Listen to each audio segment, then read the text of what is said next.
Hey, welcome to Home Help. I'm Brian. Freeze protection. So we've got some cold air coming down through the middle of the United States and some pretty frigid temperatures. I'm hearing somewhere around minus 10 to minus 20 wind chill factors and single digit temperatures. Couple things you can do right now to make sure that you help protect your home against a freeze damage. One of the biggest things is this right here.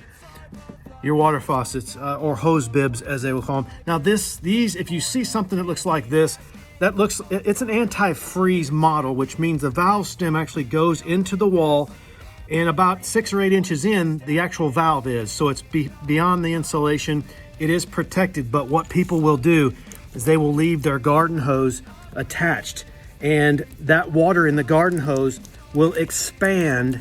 When it freezes, it'll expand up into that valve, go into the valve stem and rupture the valve stem, which is very tender. It's usually just copper. It'll rupture that valve stem, so that valve stem casing. So what happens is, I'm gonna go ahead and disconnect this now to make sure it's done. Take your hoses and disconnect them immediately before the freezing weather.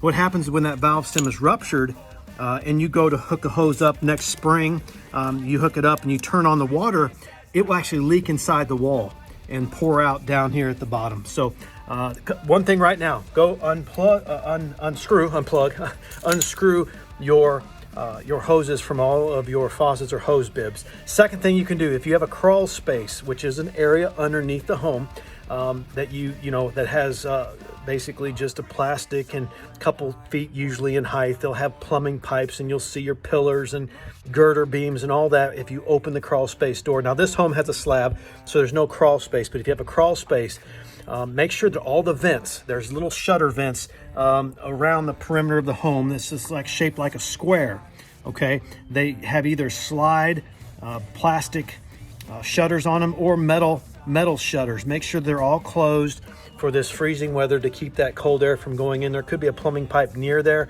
that can freeze a water line. So make sure all your crawl space vents are closed for this time, and then you can open them back up when we get to a little bit warmer weather, somewhere in the 30s or 40s. All right, 2 big things to protect your home against freezing. Do them now. All right, have a great day. Stay warm.